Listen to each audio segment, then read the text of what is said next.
آج میں جہلم آیا ہوں سوشل میڈیا کے معروف مبلغ انجینئر محمد علی مرزا سے ملنے، جن کا انداز غیر روایتی ہے تو وہیں ان پر الزام ہے کہ وہ دوسرے عقائد کا تمسخر اڑاتے ہیں۔ مسئلہ یہ کہ آپ تصویر کا ایک رخ دیکھ رہے ہیں، میرے سوا کوئی ایک عالم دین پروڈیوس کریں جو اختلافی موضوعات پہ بات کرتا ہو، خواہ کوئی مذہبی جماعت کرے خواہ کوئی سیاسی جماعت، میں ڈنکے کی چوٹ پہ اس کی مخالفت کرتا ہوں۔ اردو پوائنٹ کی ویڈیوز دیکھنے کے لیے ہمارا چینل سبسکرائب کیجئے اور بیل کے آئیکن پر کلک کیجئے تاکہ آپ ہماری تمام آنے والی ویڈیو سے باخبر رہ سکیں۔ السلام علیکم، آپ دیکھ رہے ہیں اردو پوائنٹ، میرا نام دانش حسین۔ آج میں جہلم آیا ہوں سوشل میڈیا کے معروف مبلغ انجینئر محمد علی مرزا سے ملنے۔ نہ صرف ان کے بیانات غیر روایتی ہیں بلکہ ان کا لائف سٹائل بھی بڑا غیر روایتی۔ آج ان سے بات کرتے ہیں، وہ اجماع کی بات کرتے ہیں، لیکن ساتھ ساتھ تنقید بھی ان پر کی جاتی ہے اور ان پر الزام ہے کہ وہ تمسخر بھی اڑاتے ہیں۔ تو آئیے ان کا لائف سٹائل بھی دیکھتے ہیں اور ان سے بات بھی کرتے ہیں۔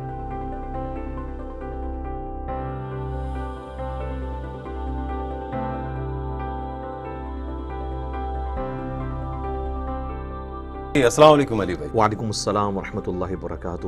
آپ خیریت سے ہیں؟ اللہ کا شکر الحمدللہ۔ ہم جہلم آپ سے ملاقات کے لیے بھی آئے ہیں اور کچھ گلے شکوے بھی کرنے ہیں جو بڑے لوگوں کو ہیں آپ سے۔ جی کریں۔ اچھا، پہلے تو یہ اکثر آپ سے ایک کہا جاتا ہے کہ چونکہ تاثر آپ کی باتوں سے یہ لگتا ہے کہ اجماع کی بات کرتے ہیں، یعنی کہ ملانے کی، لیکن دوسری طرف کچھ لوگ یا کچھ گروپس ہیں جو شکوہ بھی آپ سے کرتے نظر آتے ہیں کہ ایک طرف اجماع کی باتیں کر رہے ہیں، دوسری طرف ہم پر تنقید کر رہے ہیں۔ جی، اس کی ریزن یہ ہے کہ جب تک ہم بکش مسلمان نہیں بنتے نا جی، اس وقت تک ہم کبھی بھی کسی کامن ٹرم کے اوپر اکٹھے نہیں ہو سکتے۔ اگر کوئی فرقہ یہ چاہتا ہے کہ وہ اپنی گمراہیاں اور اپنی غلطیاں بھی پیرلل میں اسی طریقے سے لے کے چلے اور ساتھ ساتھ ہم اس کے ساتھ اتحاد بھی کر لیں، تو کس چیز کے اوپر کریں گے؟ وہ قرآن نے ہمیں بتا دیا ہے سورہ آل عمران کی آیت نمبر 64 میں، اعوذ باللہ من الشیطان الرجیم، قُلْ يَا أَهْلَ الْكِتَابِ تَعَالَوْا إِلَىٰ كَلِمَةٍ سَوَاءٍ بَيْنَنَا وَبَيْنَكُمْ، آؤ اہل کتاب ہم اس ایک بات پر تو اکٹھے ہو جائیں جو تم میں اور ہم میں کامن ہے، اللہ نعبد الا اللہ، ہم اللہ کے سوا کسی کی عبادت نہ کریں، یعنی توحید کے اوپر اکٹھے ہو جائیں۔ جب قرآن یہ دعوت دے رہا تھا تو اس کا مطلب یہ نہیں تھا کہ وہ جیوز اور کرسچنز کو یہ کہہ رہا تھا کہ آپ جیزس کرائسٹ کی عبادت بھی کرتے رہو، پیرلل میں عزیر علیہ السلام کو بھی پوچھتے رہو اور گاڈ کو بھی پوچھو، نہیں۔ ان کو بھی کہا گیا کہ آپ نے بکش بننا ہے، اپنی بکس کے اوپر آ جائیں۔ کہتے ہیں نا جی، کتاب کون سی کامن ہے اہل سنت اور اہل تشیع کے درمیان؟ وہ قرآن ہے۔ احادیث کا نمبر تو بعد میں آئے گا۔ تو جب تک ہم بکش نہیں بنتے نا جی، اس وقت تک ہماری یونٹی نہیں ہو سکتی۔ اگر کوئی کہتا ہے بکش بنے بغیر ہم یونٹی پہ آ جائیں اور اپنی اپنی گمراہیاں پیرلل میں لے کے چلیں، نان بکش رہیں، تو اس طرح نہیں۔ اسی چیز کو تو ہم نے عرض کیا نا اس میں، مرنے سے پہلے اے مسلمان کر لے اس پہ غور، کتابوں کا خدا اور ہے بابوں کا خدا اور۔ بعض لوگوں نے اس پہ اعتراض کیا کہ آپ کہہ رہے ہیں بابے کسی اور خدا کو پوچھتے تھے، نہیں، یہ لٹریچر کا جملہ ہے کہ جو تعارف آپ کو کتابیں کرواتی ہیں اللہ اور اس کے محبوب صلی اللہ علیہ وآلہ وسلم کا، وہ ڈفر کرتا ہے اس تعارف سے جو ہمارے فرقوں کے آباء و اجداد، جو ان کے بزرگوں نے کروایا، اپنی ایک تقسیم کو قائم۔ لیکن یہ بابوں سے مراد آپ کی اجداد ہے یا بزرگ ہیں یا دیگر علماء دین ہیں؟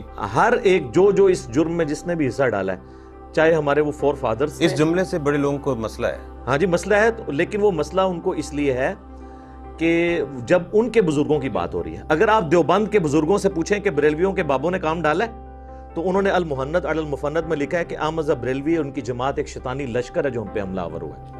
احمد بریلوی صاحب سے پوچھیں کہ دیوبندیوں نے کام ڈالا ہے، وہ کہتے ہیں کہ یہ سب کے سب ان کے بزرگ جو ہیں وہ گستاخ ہیں، ان کے کفر میں شک کرنے والا بھی کافر ہے، یہ انہوں نے حسام الرحمن میں لکھا ہے۔ تو یہ میں کہتا ہوں کہ جو آواز ہر پلیٹ فارم سے ایک دوسرے کے بارے میں اٹھ رہی تھی، میں نے کمبائنڈ ایک جگہ سے کی ہے، مجھ سے پہلے 99 قتل انہوں نے کیے ہوئے ہیں۔ لیکن ایک یہاں پر مسئلہ یہ بھی ہے، اولیاء اللہ سب کے لیے محترم ہے، لیکن کچھ لوگوں کو یہ بھی شکایت ہے، کچھ لوگوں میں تنقید، ایک تعمیری تنقید تو ہر کسی کا حق ہے، لیکن آپ کے بارے میں یہ کہا جاتا ہے کہ بعض اوقات آپ تمسخر اڑاتے ہیں غوث پاک یا دیگر اولیاء کرام کے بارے میں۔ شاید وہ کہیں پر غلو ہوتا ہوگا، لیکن اس کو آپ کو لگتا نہیں ہے کہ ایک تعمیری تنقید کی جا سکتی ہے بجائے اس کے کہ تمسخر کیا جائے یا اسے ہنسنے کے انداز میں کہا جائے جس سے لوگوں کی دل آزاری ہو رہی ہے؟ پہلی بات تو یہ کہ جو کامن اولیاء اللہ ہے نا جی، اس کے اوپر تو کبھی ایسی بات نہیں ہو۔ آپ کبھی نہیں دیکھیں گے میں نے امام بخاری یا امام مسلم کے بارے میں کوئی ایسی بات کی ہو۔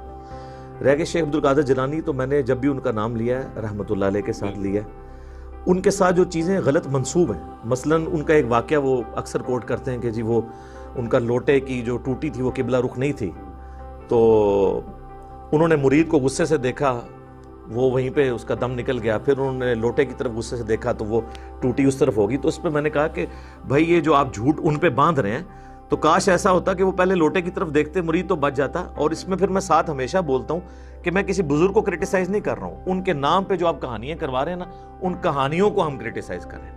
اور اگر کوئی کہتا ہے نا کہ جی کہانیوں کو کرٹیسائز نہیں کر سکتے, تو قرآن میں احادیث میں تو جو انبیاء کے ساتھ منسوب کہانیاں نا, ان کو بھی اللہ تعالیٰ نے ان کا تمسخر اڑایا.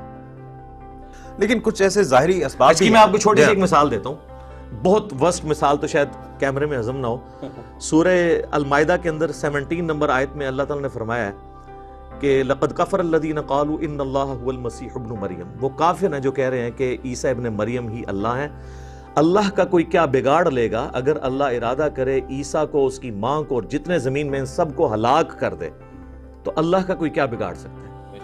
اب غصہ تھا عیسائیوں پہ, اور اللہ تعالیٰ کیا کہہ رہا ہے کہ عیسیٰ اور اس کی ماں کو میں موت دے دوں, اور موت کا لفظ بھی نہیں, ہلاک کا لفظ استعمال کیا ہے. تو میرا کوئی کیا بگاڑ لے گا. یہ ہوتے تو اللہ کو مشورہ دیتے کہ حضرت عیسیٰ پہ تو ہاتھ اولا رکھے. تو اصل میں اللہ نے اپنی توحید اسٹیبلش کرنی ہے, اور اس کے لیے کرنا. اور یہ تو ایک واضح مثال نبی علیہ السلام کے بارے میں قرآن میں ہے, وما محمد الا رسول قد خلت من قبلہ الرسل. محمد تو نہیں مگر ایک رسول, ان سے پہلے بھی اور رسول گزرے ہیں. اگر یہ مر جائیں یا قتل کر دیے جائیں, اور پاکستان میں ہم ترجمہ کرتے ہیں وصال فرما جائیں یا شہید کر دیے جائیں, تو کیا دین سے الٹے قدم پھر جاؤ گے؟ یہ آیت حضور علیہ السلام کی غزوہ احد میں شہادت کی جب افواہ پھیلی اس پہ نازل ہوئی, اور حضرت ابوبکر صدیق کا خطبہ کم از کم 4 جگہ تو ڈیٹیل کے ساتھ صحیح بخاری میں ہے. انہوں نے بھی یہی آیت پڑھ کے کلیئر کٹ اعلان کیا کہ نبی علیہ السلام دنیا سے چلے گئے. اور پھر انہوں نے ایک فرضی جملہ بولا. یہ اکثر کہتے ہیں جی اللہ تو بول سکتا ہے اپنے پیغمبروں کو, آپ نہیں بول سکتے. تو حضرت ابوبکر صدیق نے تو فرضی جملہ بولا, فمن کان یعبد محمدا فان محمدا قد مات. تم میں جو بھی محمد کی عبادت کرتا تھا جان لے کہ محمد مر چکے ہیں. ومن یعبد اللہ فان اللہ حی لا یموت. اور جو اللہ کی عبادت کرتا ہے وہ جان لے کہ اللہ تعالیٰ کو کبھی موت نہیں آئے گی. اور یہ مضارع کا صیغہ ہے, جو کوئی عبادت کرتا تھا یا کرے گا وہ جان لے. تو صحابہ میں کوئی نبی علیہ السلام کی عبادت کرتا تھا؟ تو حضرت ابوبکر صدیق نے توحید کو اسٹیبلش کرنے کے لیے ایک فرضی جملہ بولا, اور حضرت ابوبکر صدیق رضی اللہ تعالیٰ عنہ اللہ بھی نہیں ہے. اس کا مطلب یہ ہے کہ جب توحید سے بات ٹکراتی ہے تو بات کو سمجھانے کے لیے بعض اوقات یہ ہوتے تو یہ تو کہتے ہیں تم تو تمسخر اڑا رہے. لیکن بات سمجھانے کے لیے آپ کو لگتا نہیں بات بگڑ جاتی ہے جب تمسخر کی بات ہو, یا پھر چونکہ آپ نے ریفرنس تو دیا اللہ تعالیٰ کا, لیکن چونکہ ہم تو انسان ہیں, ہم سارے, ہمیں جب ایک انسان کو سمجھانا پڑتا ہے تو کچھ جگہ ایسی ہیں جہاں اجماع کے لیے آپ کو کمپرومائز بھی کرنا پڑتا ہے. کیا آپ کو لگتا ہے کہ آپ بھی کمپرومائز کرتے ہیں, پہلے سمجھاتے ہیں اور اس کے بعد دوسرے لوگوں کو اپنے ساتھ ملاتے ہیں؟ کمپرومائز تو جی ہم بکس کے اوپر تو نہیں کر سکتے. ہاں, باقی میں نے یہ اکثر کہا ہے کہ میرے سوا کوئی ایک عالم دین پروڈیوس کریں آن دا فیس آف ارتھ جو اختلافی موضوعات پہ بات کرتا ہو اور دوسروں کا نام احترام سے لیتا ہو. میں نے جب بھی بات کی میں نے کہا مولانا اشرف علی تھانوی صاحب, مولانا احمد رضا بریلوی صاحب, یہ تو اپنے بزرگوں کے نام کے ساتھ دوسروں کے ساتھ تو صاحب لگانے کے لیے بھی تیار نہیں ہوتے ہیں. اپنوں کو رحمت اللہ علیہ کہتے ہیں, دوسروں کو مرحوم کہتے ہیں.